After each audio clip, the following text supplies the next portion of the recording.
KCN-TV 월드 기독교 방송입니다.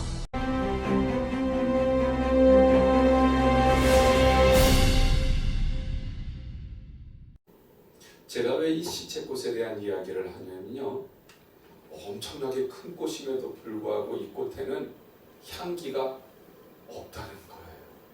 시체 썩는 냄새니까 몰려오는 것은 뭐 당연히 벌레들이나 몰려오는 거지요. 그리고 안타깝게도 이 꽃에는 꿀이 없다는 겁니다. 왜냐하면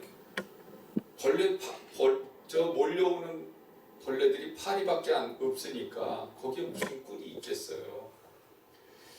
우리 인생이 말입니다, 이렇게 시체꽃처럼 허무한 인생을 사는 사람들이 너무너무 많아요. 큰 거, 최고인 거, 제일인 것만 쫓아다니다가 결국은 우리들이 하나님 앞으로 갈 때는 아무것도 가지고 가지 못하는 그런 허황한 인생을 사는 사람들이 많습니다. 그래서 다니엘서 6장에 있는 말씀을 보면 하나님께서 역사의 주관자라고 하시는 것을 말씀하시면서 당시에 바벨론 제국의 벨사살 왕에게 하나님이 나타나시지요. 하나님의 손이 나타나시는 거예요. 그 바벨론의 그 벨사살 왕은 자기 아버지 느부갓네살 왕이 예루살렘 성전을 정복하고서 가지고 온 성전 성물로 술을 마시는 불경죄를 저질렀지요. 그때 하나님의 손이 나타나서 메네 데겔 우 바르시, 그렇게 글을 쓰는 거예요. 메네, 술을 샌다. 데겔, 저울에 단다. 베레스, 나눈다.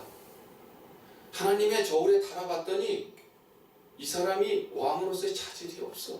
제국을 거느릴 만한 그 정도의 그 능력이 있는 사람이 아니에요. 그런 인물이 아니에요. 그래서 하나님께서 이 사람을 제거해 버리시고 나라를 나눈다. 그런 의미로 하나님께서 그 사람에게 이제 그 손으로 나타나셔서 벽에다가 그렇게 써주신 거지요. 그날 저녁에 왕은 결국 죽게 되고요. 나라는 메대와 바사로 나누어지게 되는 운명을 맞이하게 돼요. 마치 시체꽃 같지 않아요? 화려하게 왕의 그 제국을 다스리는, 왕으로서 제국을 다스리는 사람이었어요. 그런데 그 끝은 열매가 없어요. 꿀이 없어요. 그리고 가지고 있었던, 당시 세계를 주름잡고 있었던 바벨론이라고 하는 나라가 동시에 멸망해버리고 마는 겁니다. 하나님이 창조해 놓으신 세계에는 반드시 법칙이 있습니다. 이 법칙은요, 남녀노소를 불문하고 똑같이 적용되는 법칙이에요. 가끔씩 하나님은 이제 은혜를 베푸셔서 이 법칙을 뛰어넘어서 우리에게 은혜도 주시고 사랑도 베푸시고 기적도 베풀어 주실 때가 있어요. 가끔은. 그런데 그거는 어쩌다가 일어나는 일들이지 항상 그렇지는 않아요. 항상 그런 것이 일반적인 법칙이에요. 그 일반적인 법칙은 아주 쉽습니다. 오늘 성경에서 이야기하는 것처럼 심은 대로 거둔다는 거예요.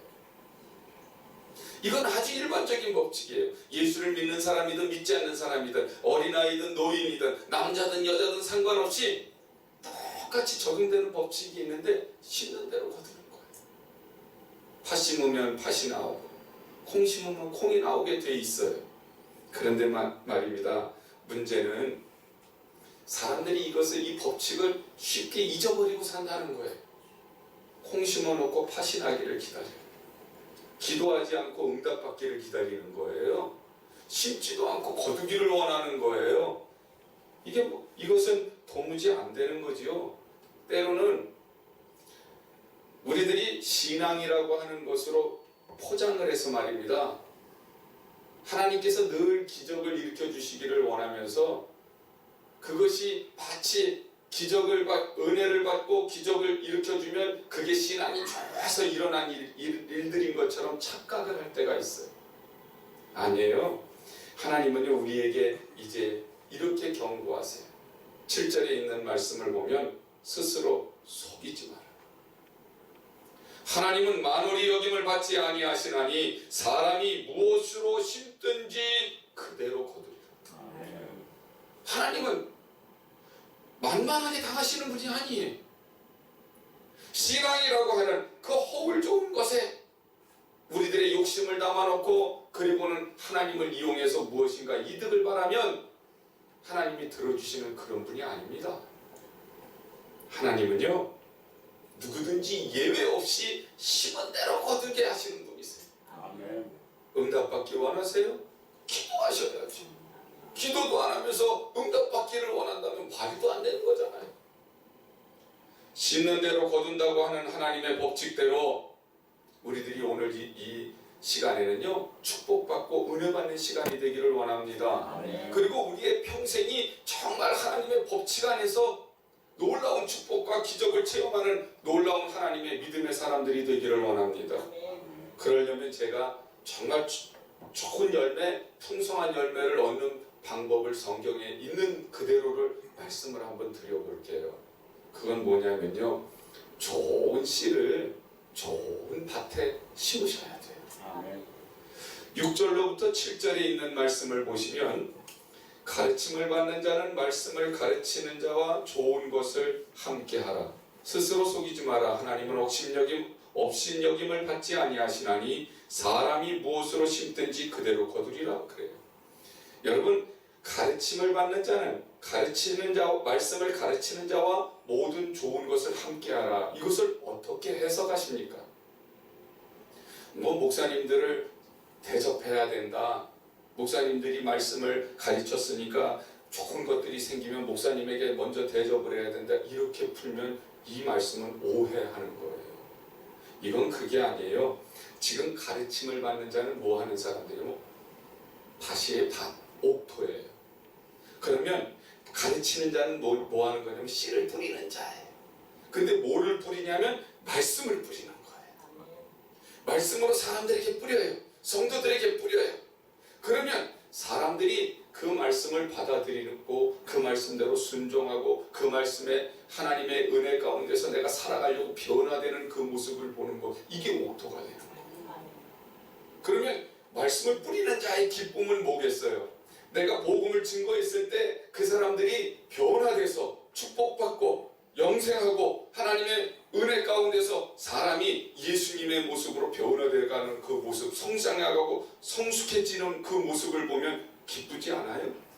이게 말씀을 가르치는 자의 기쁨이에요.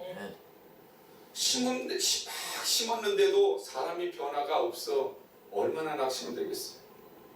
목사님들의 기쁨이 어디에 있어요? 사람들이 자꾸 변화돼서, 그래서 구원받고 믿음 없던 사람이 믿음이 생기고, 그리고 연약한 사람들이 강해지고, 그러는 것들에서 기쁨이 있는 것이지, 맨날 뭐 좋은 차 사주고 좋은 집 또 혹은 뭐 대우 잘해주고 뭐 양복이나 사주고 이래서 기쁘다고 그러면 이건 진짜는 아니잖아요.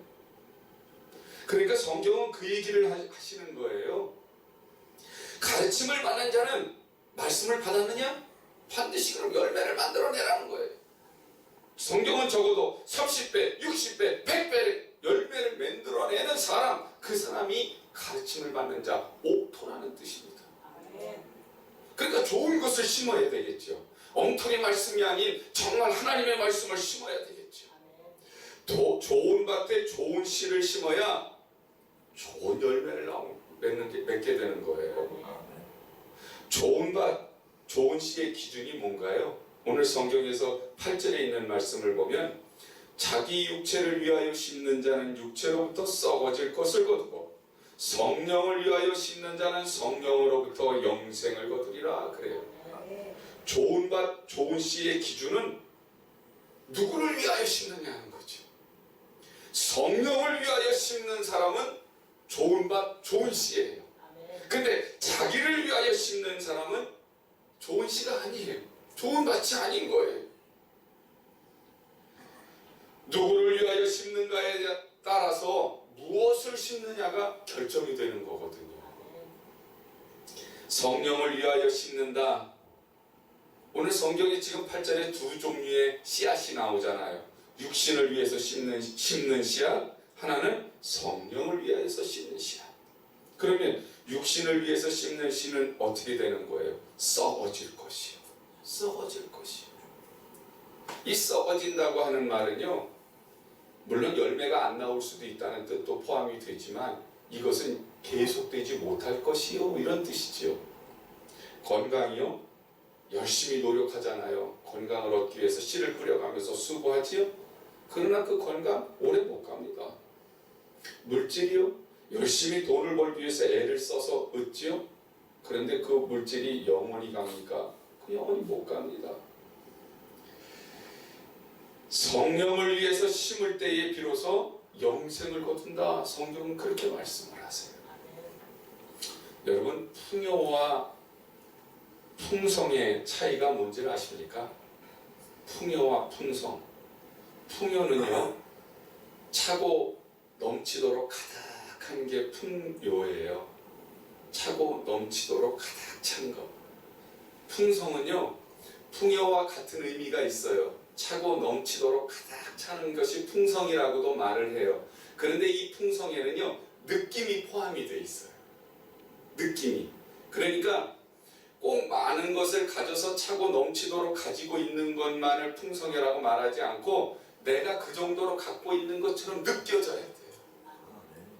그러니까 꼭 가지고 있어야 느껴지는 게 아니고 없는데도 내가 막 풍성해질 수 있어요. 이게 하나님의 은혜라는 거예요. 풍요는 반드시 있어야 돼요. 근데 풍성은 없어도 느껴지는 거예요. 그러니까 하나님께서 우리들에게 말씀하시는 그 마태복음 5장에서부터 이야기하는 팔복의 이야기가 있잖아요.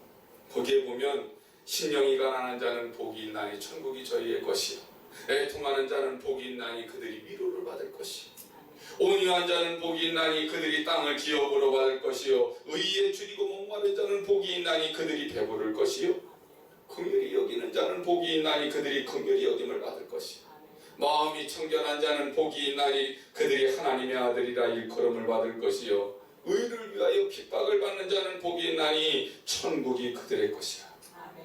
나로 인하여 너희를 욕하고 박해하고 거짓으로 너희를 거슬러 모든 악한 말을 할 때에는 너희에게 복이 있나니 기뻐하고 즐거워하라. 너희의 상이 크니라.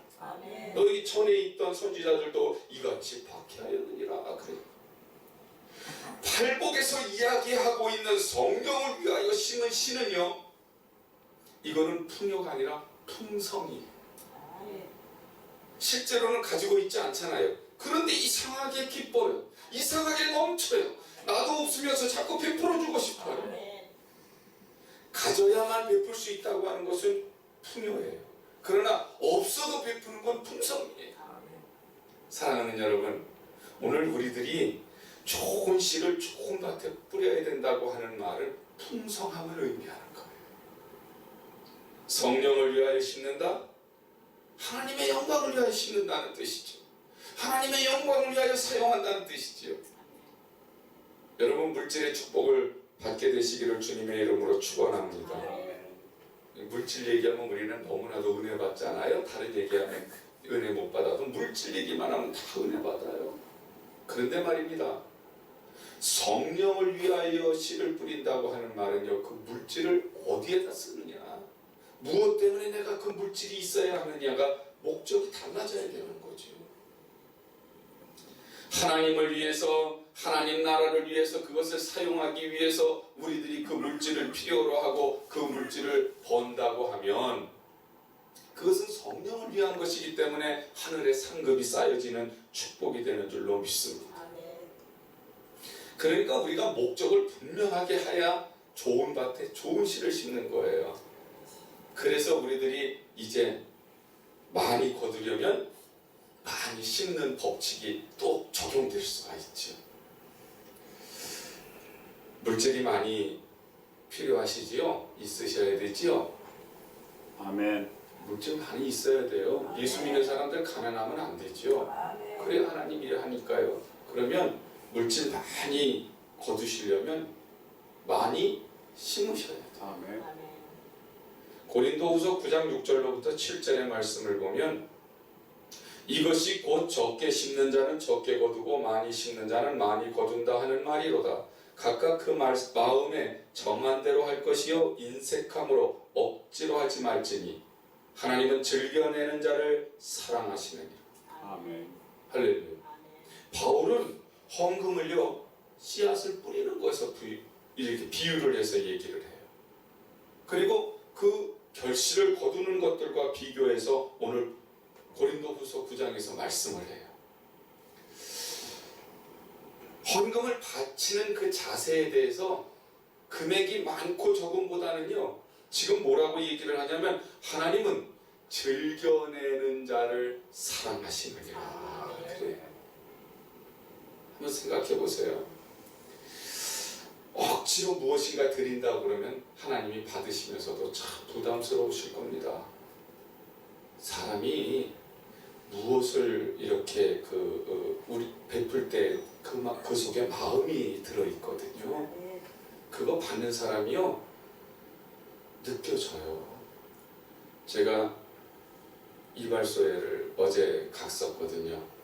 그 이발소를 갔는데 이발을 하는 그 집사님이 몇 개 안 남은 제 머리지만 얼마나 소중하게 하는지 몰라요. 이렇게 만질 때 쓰다듬을 때 굉장히 그 손이요 따뜻하면서 아 나를 참 존귀하게 여기는구나 라고 하는 게 느껴져요. 그래서 저는 거기만 지금 한 7년 갔어요. 어쩌다가 다른 데 가면요 기분 나빠서 못 가겠어요. 다른 데 가면요 막 이렇게 만져주는데 뭐 모양이 뭐 더 잘 깎아주고 못 깎아주고는 둘째치고 저를 상품 취급해요. 막 만지는 거 보면 거기에는 인격이 없어요. 그냥 만지는 거예요. 그냥 자기 직업이니까. 그리고 모르겠어요. 그 마음속에는 이게 얼마짜리다 이렇게 생각하고 만지는지 아니면 빨리 끝내야 되겠다. 술 많은 사람보다 빨리 끝내야 되겠다 이렇게 생각하는지 그건 잘 모르겠어. 근데 벌써 손가락이 와서 내 머리를 만지는 그 순간 아, 이 사람이 나를 정말 귀하게 여기는구나, 나를 그렇지 않게 여기는구나 하는 것이 느껴진다고요. 그래서 저는 존경받는 듯한 그런 마음이 들기 때문에 뭐 머리 모양이 잘 나오고 못 나오고는 상관이 없어요. 그것 때문에 거기 가는 거예요. 맞습니다. 밥을 한 숟가락 같이 식사를 하더라도 대화를 같이 하더라도 존경하는 마음이 있으면 그러면 마음이 가게 돼 있어요. 예수님도 이런 말씀을 하세요.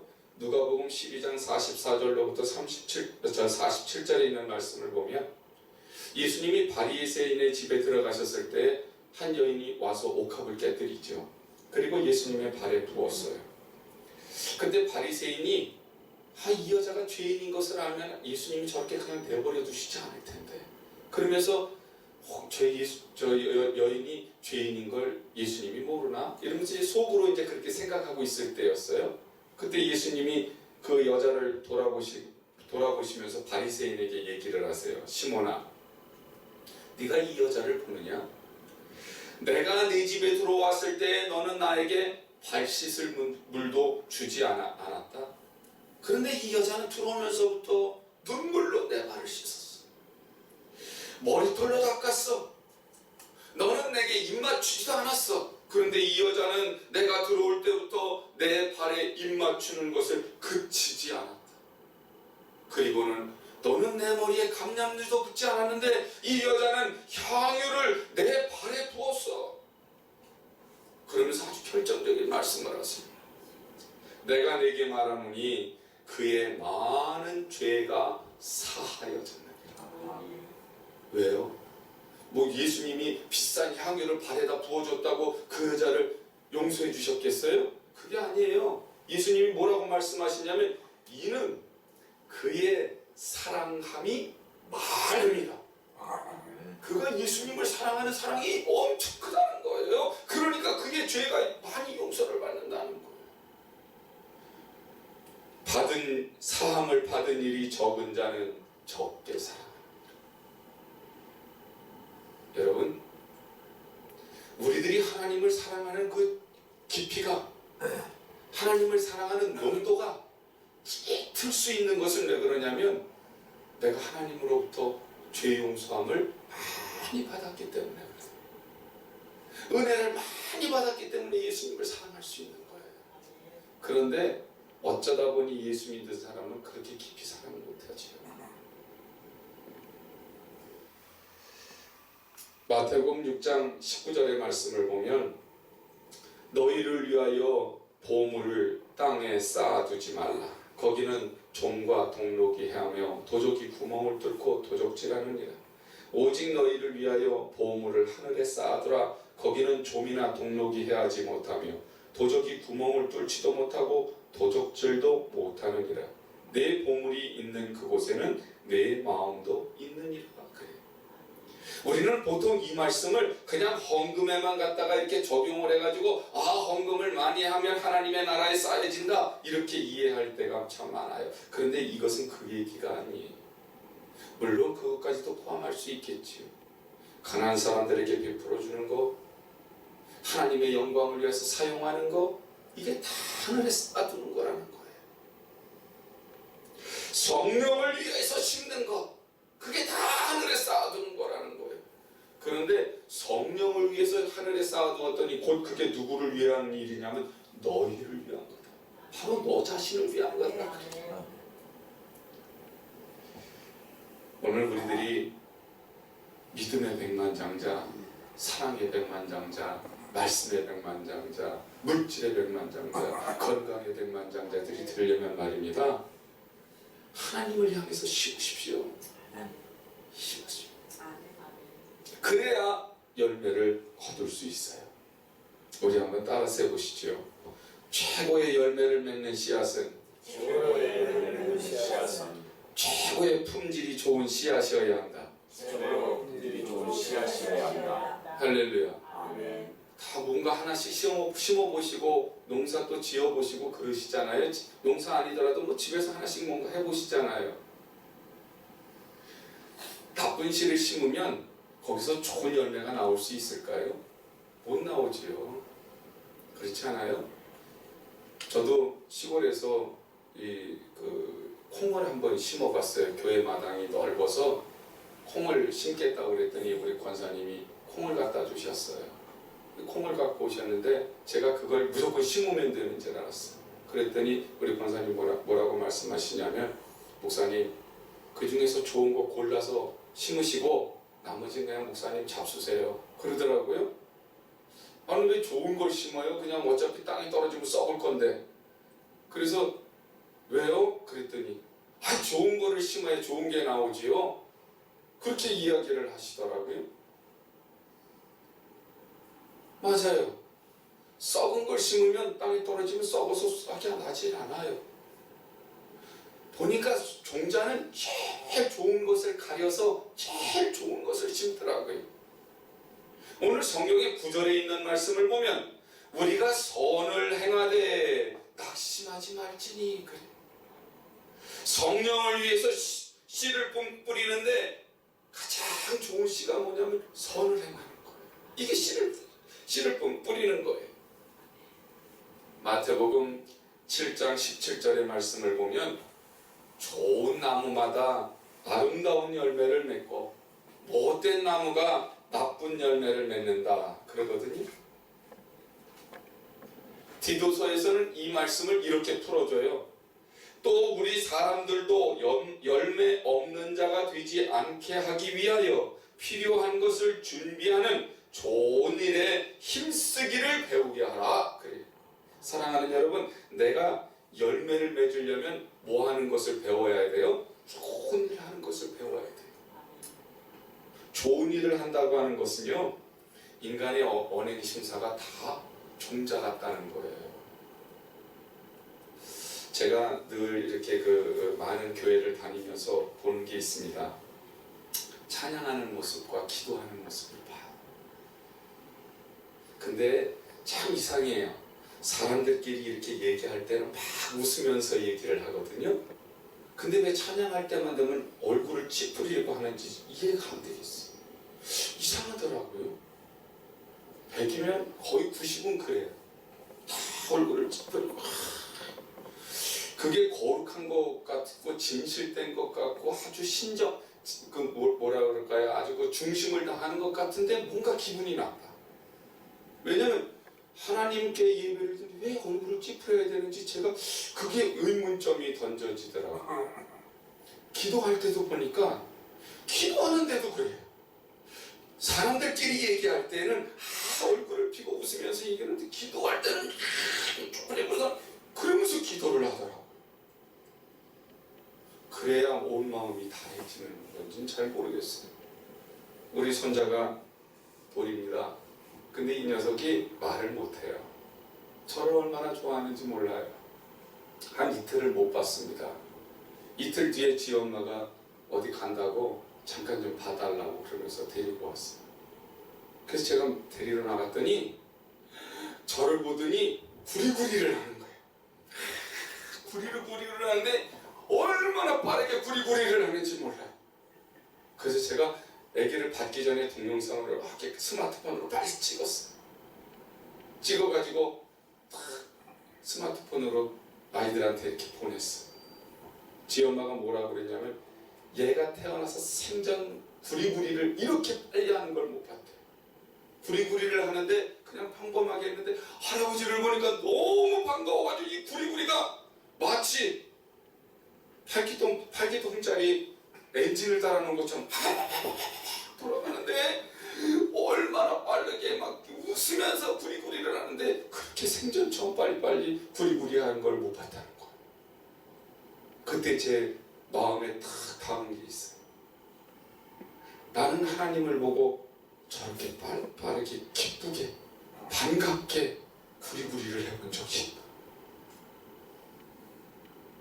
하나님은 내 아버지신데 날마다 하나님이 없으면 못 살 거라고 내가 얘기를 했는데 이렇게 기쁘게 하나님한테 정말 하나님 만나뵈면서 찬양을 할 때도 기뻐하고 기도하면서 기뻐하고 감사하고 내가 저렇게 춤을 춰본 적이 있나? 여러분, 복받을 씨를 심으면 언젠간 거두게 된다는 거 오늘 성경 말씀으로 우리들이 알잖아요. 하나님을 위해서 의를 심으면 의의 열매를 거두고 친절을 심으면 친절의 열매를 거두고 화평을 심으면 화평의 열매를 거두고 사랑을 심으면 사랑의 열매를 거두는 거예요. 근데 하나님 앞에 우리는 매일같이 달라고 요청을 하면서 우리는 하나님 앞에 무엇을 심냐면 마지못해 심어. 마지못해서 체면치레하는 거죠. 말씀드렸잖아요. 종자는 그러는 거 아니에요. 종자는 최고의 것을 심는 거예요. 근데 우리는 시간도 남으면 드려. 남아야 시간도 드리고 물질도 다 쓰고 남으면 드리는 짜투리나 드리려고 하고 아까워하고 마지못해서 그냥 체면치레 하려고 한다면 하나님도 부담스러워하신다. 그 부담스러운 재물 속에서 무슨 열매가 나오겠습니까? 그건 썩어버리지 않은 것, 그건 제일 오죽지 않은 것, 제일 나쁜 씨앗이잖아요. 주님이 원하시는 최고의 종자는 뭐예요? 나 자신 아닙니까?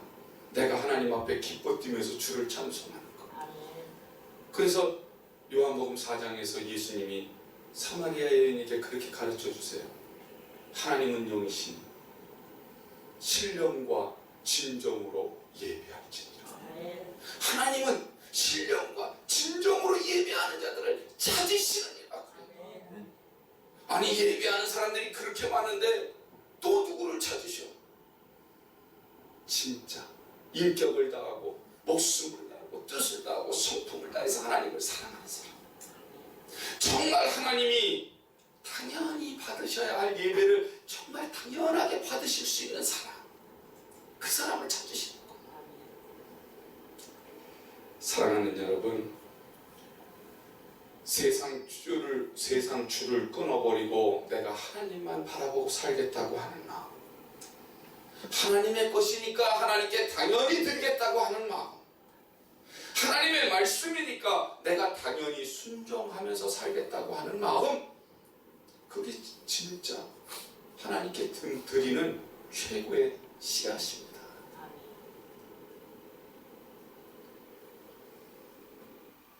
용서받고 싶다면 용서해 주고 축복받고 싶다면 축복해 주십시오. 사랑받고 싶다면 사랑해 주십시오. 그러면 심을 대로 거두는 거예요.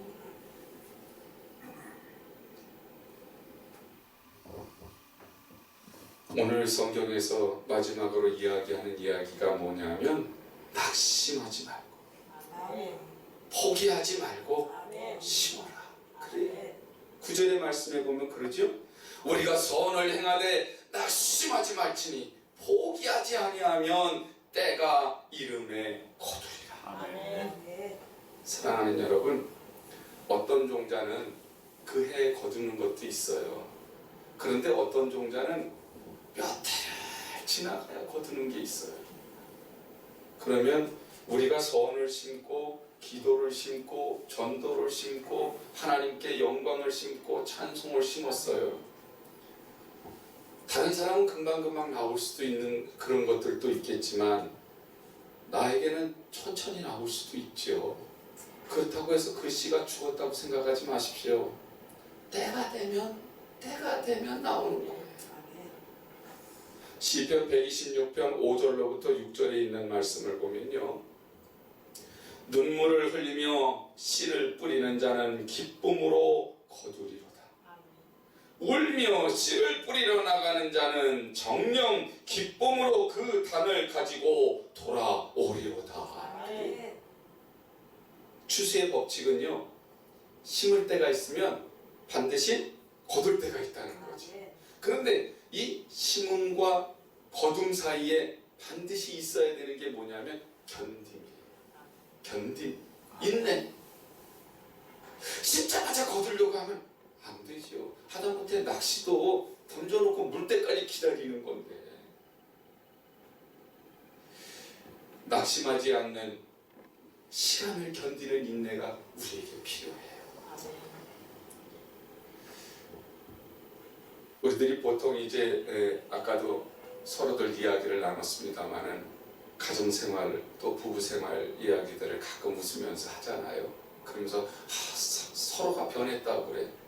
아내는 남편이 변했다고, 남편은 아내가 변했다고. 아니요, 제가 살아보니까 변한 게 아니라 원래 그게 그 모습이에요. 변한 건 언제냐면 잠깐 연애할 때 변했던 거야. 그때 꼬시려고 변했던 것이지 딱 잡아놓고 나면 제자리로 돌아와. 그게 본 모습인 거예요. 그 변했던 그 모습을 이제 본 모습으로 돌아왔다고 해서 그게 변했다고 그러면 안 되지요. 이제부터는 심어야 되는 거예요. 왜냐하면 연애할 때 열심히 심었던 것처럼 계속 심어야죠. 연애할 때 심은 것은 아까 몇 년 간다고 그러셨어요? 1년 간다고요? 3년 간다고요? 예, 연애할 때 심어놓은 거 3년밖에 못 가. 그러면 그 3년 동안 따먹었으면 또 계속 심는 거예요. 계속 심는. 아니, 주지도 않고 받으려고 그러면 안 된다니까요. 오늘 말씀에 분명히 그랬잖아요. 심은 대로 거둘 거라고.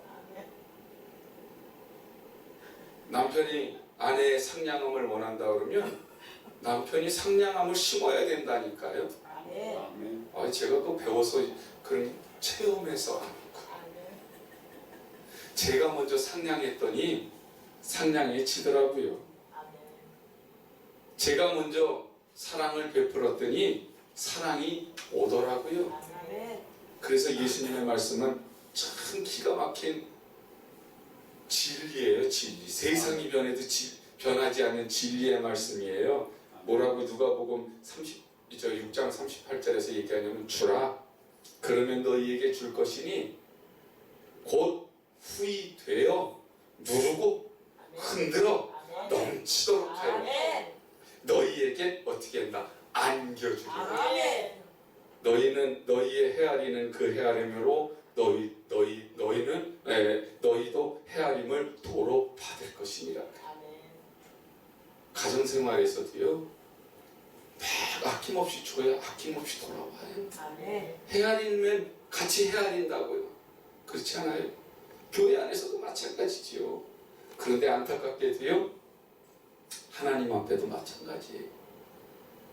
하나님께도요, 내가 헤아리지 않고 마구 뿌려대야 하나님도 아낌없이 마구 나에게 뿌려대신다고요. 아멘.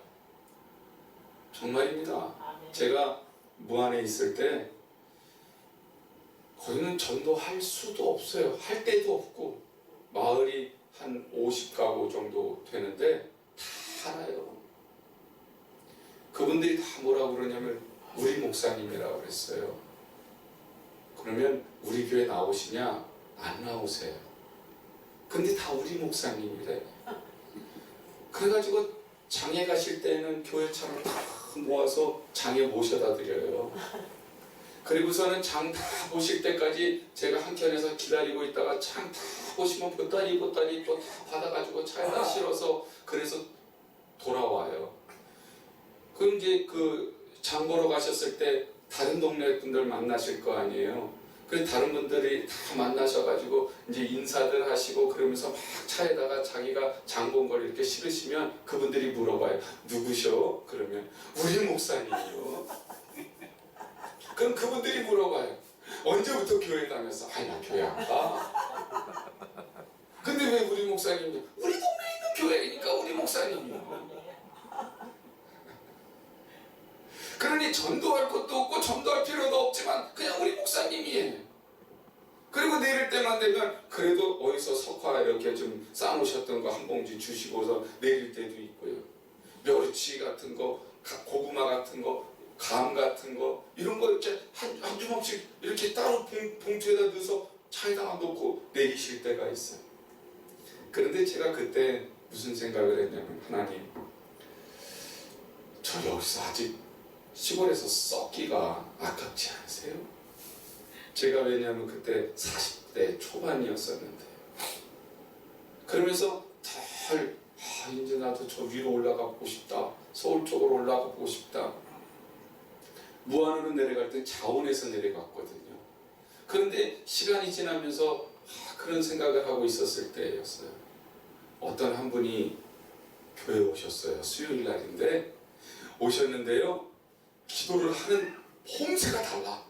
뭔가 영역이 있어요. 내가 그리던 아주 정말 귀한 일꾼이 들어오신 거예요. 주일날 왔는데요. 11조를 하는 거예요. 시골에서 11조는 정말 귀합니다.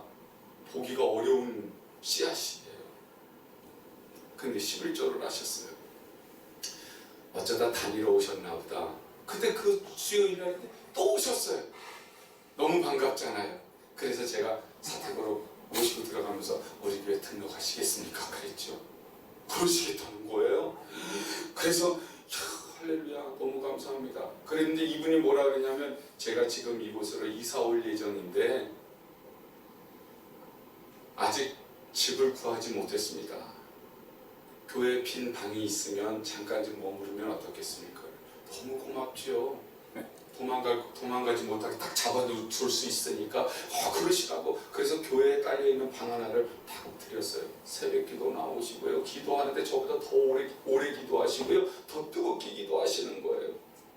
저분 폼새가 아무래도 서울에서 큰 사업을 하다가 이 시골로 내려오시는 모양이다. 이제 드디어 하나님이 내 기도의 응답을 들으셔서 이제 멋진 일꾼을 하나 보내주시나 보다 그랬잖아요. 이분이 조금 있더니 목사님 차를 사겠습니다. 왜 차를 사세요? 그랬더니 교회 앞에다가 그 차를 놓고 목포에서 수박을 떼다가 거기서 수박 장사를 하시겠대요. 그럼 그렇게 하시라고. 그랬더니 수박 장사 너무 잘 되는 거예요. 그 봉고차에다가 이렇게 그 차를 사셔가지고 수박을 떼다가 길가에서 파는데 그 목포에서 이제 그 광주로 올라가는 그 국도 옆에다가 했는데 얼마나 장사가 잘 되는지 11조를 많이 하셨어요. 한 달을 하셨는데 이러다가는 우리 교회 다시 지을 수 있을 것 같다. 막 꿈이 막 커져갈 때쯤이었어요. 이분이 뭐라고 얘기하시냐면 이제 목사님 방을 하나 얻어서 나가겠습니다. 어디로 가시게요? 그랬더니 그 바로 교회 옆에 배터리 집이 있었는데 배터리 집 옆에 빈 방이 있는데 거기로 가시겠다고 그래요. 그래서 그럼 그렇게 하세요. 그랬더니 가방을 들고 어느 날 신방을 갔다 왔더니 가방 하나밖에 없으니까 이삿짐을 들고 나가버리셨어요. 그래서 제가 또 이사 가셨으니까 휴지 사들고서 또 신방 갔잖아요. 안 보이세요. 어디 가셨어요? 그랬더니 지금 화장 왜 큰일 났습니까? 그랬더니 거의 점심때 우리가 이사 왔으니까 삼겹살을 이 배터리집 아저씨들하고 같이 구워 먹었는데 그때 이후로 체했는지 저분 계속 화장실에 드나듭니다. 그날이 토요일이었거든요. 나오는데 보니까 기어 나오시는 거예요. 얼굴이 하얗습니다. 토요일인데 어떻게 해요? 그래서 제가 차에다 싣고서는 이제 그 목포대학교 앞에 있는 약국으로 뛰어갔어요. 약국에 갔더니 여기만 막 찔러대는 거예요. 막 발가락, 손가락 막 다 찔러대고 소화제 주니까 좀 뚫리는 것 같습니다. 이러는데 제가 봤을 때 뚫리는 게 아니에요. 다시 싣고 무한병원으로 갔습니다. 무한병원 응급실에 갔더니 의사들이 다 보고서 몇 번이고 진찰했더니 큰일 났다고 빨리 이거 조치를 해야 된다고 그러더니 이분 가족들이 어떻게 됩니까? 모르겠는데 나이가 어떻게 모르겠는데 이름이 뭡니까? 모르겠는데 다 모르는 거예요. 저는 아니 이분한테 빨리 이분 가족들한테 연락을 해야 됩니다. 정말 모르겠는데요. 그럼 한번 알아보세요. 그래서 제가 물어봤을 때 우리 집에 절대로 연락하면 안 됩니다. 그래요. 아니 연락 안 할 테니까 전화번호만 좀 알려주세요. 그래서 전화번호를 알았습니다. 그리고선 의사한테 도대체 왜 그렇습니까? 그랬더니 혈관이 이 심장 있는 쪽에서 혈관이 막히는 거 있잖아요. 급성 동맥경화가 온 거예요. 5분 원래 5분만 지나면 이 심장이 썩기 때문에 죽는 거랍니다. 그런데 지금 오후 내내 그랬는데 괜찮잖아요. 거기까지 살았잖아요. 그런데 무한병원에서 뭐라고 얘기를 하냐면 여기서는 안 됩니다. 조선대병원으로 가야 됩니다. 그래가지고 거기서 앰뷸런스를 태워서 조선대병원으로 올라가는데요. 우리 집사람이 그 앰뷸런스를 타고 의사랑 같이 타고 가고요. 저는 교회 차를 타고 막 쫓아가는데 앰뷸런스가 얼마나 빨리 달려가는지 모릅니다. 그 앰뷸런스가 가고 난 다음에 1시간쯤 뒤에 제가 도착을 한 거예요. 갔는데 뭐라고 그러냐면 저한테 오늘 밤이 위기입니다. 사인을 하셔야 되는데 책임지셔야 되겠는데요. 뭘 알고 책임져요? 난 11조 2번밖에 받은 적이 없네. 그렇지만 일단은 우리 교회 등록하겠다고 말이라도 해놨기 때문에 어떻게 해요? 할 수 없지요. 그래서 제가 사인을 했어요. 그리고는 그 전화번호로 할 수 없이 전화를 드렸습니다. 가족들이 깜짝 놀라면서 거기 어딥니까? 그래서 자초지종을 얘기했습니다. 이거 무안인데요. 이만저만해서 지금 광주 조선대병원에 올라와가지고 지금 오늘 저녁에 급하게 수술을 해야 된다고 제가 사인까지는 했거든요. 근데 살지 안 살지는 모르겠답니다. 그 가족들이 오는 동안에 저희가 광주 그 조선대학교 병원 앞에서 집사람하고 둘이서 막 두 손을 잡고 둘이 기도했습니다. 사람들은 드나드는데 그 로비에서 기도하고 있으니까 사람들이 저 집에 무슨 큰일이 일어났나. 오가는 사람들이 다 이상한 눈으로 쳐다보는 거예요. 저녁 때가 됐습니다. 가족들이 도착을 했습니다. 그리고는 우왕좌왕하면서 저하고 뭐 인사할 틈도 없어요. 그리고는 이 허벅지로 어떻게 해가지고 철사를 집어넣는 그런 수술을 한다고 그러더라고요. 그러면서 오늘 밤이 고비니까 장례식까지도 준비해야 된다고 그런 얘기를 하더라고요. 그러면서 시간이 너무 많이 지체가 돼서 살지 안 살지 모른다는 식으로 얘기를 해요. 그 밤이 지났습니다. 살았겠어요? 죽었겠어요? 제가 이렇게 얘기할 수 있는 것은 살았다는 얘기잖아요. 그죠? 그분이 사셨어요. 그때 이제 그 사모님이 뭐라 하냐면 목사님, 이분이 목사님입니다. 서울서 개척교회를 하시다가 너무 힘드니까 처갓집이 무안이신데 처갓집 그 동네로 와가지고 아무도 모르게 거기 와가지고 이제 목회 그만 접어두고 그리고는 그냥 시골교회 섬기면서 마지막을 이렇게 보내시려고 그렇게 생각하고 이제 와서 수박 장사를 하시고 개업하신 거예요. 그때 가슴이 제가 쩔렁했어요. 왜 그러냐면 그분의 모습을 보면서 저를 봤거든요. 저도 시골에 있으면서 이건 이제는 도무지 여기서 더 나아지는 게 없어요. 이제는 자꾸 동네 분들도 돌아가시는 분만 있지 태어나는 사람이 없으니까 전도에서 느는 숫자보다 줄어드는 숫자가 더 많으니까 그래서 될 수만 있으면 서울로 갔으면 좋겠다. 나는 서울에 가서 좀 잘하면 좋겠다. 왜냐하면 내려오시는 분들마다 서울서 이렇게 가끔 수련회 하러 시골 오시는 교회들이 있어요. 그분들이 저에게 설교를 부탁하면 제가 설교를 하면 목사님 너무 아깝습니다. 여기 계시기가 너무 아깝습니다. 데려가지도 않으면서 바람만 집어넣어. 그러니까 그분들이 다녀가고 나면요, 야 내가 진짜 이렇게 대단한 사람인데 여기 있나 싶은 게 손오공이 되는 거예요. 구름 타고 떠돌아다니고 있는 거야. 그러니 교회의 마음이 정착할 수가 없어요. 그래서 하나님 앞에 나는 내가 지금 맡고 있는 이 목양제를 놔두고 자꾸 떠나가려고 하는 그런 마음을 가지고 있으니까 하나님께서 일타쌍피 그분은 그분대로 저는 저대로 연단을 하시는 겁니다. 그분이 살아나시고 그분은 목양제로 돌아가시고요. 저는 마음 잡고 교회로 돌아가고요. 그래서 열심히 목회를 했어요. 그랬더니요 하나님께서 열매를 맺게 해주시더라고요. 그 당시에는 열매가 곧바로 나타나진 않아도요 이제 제가 그곳에서 올라와서 기도원 사역을 한 2년 하다가 개척을 했는데요 하나님이 지금 그때 뿌려놨던 것들을 지금 열심히 따먹게 만들어주세요. 열심히 따먹게 하세요. 사랑하는 여러분, 하나님은요 부도수표를 내시는 적이 없어요.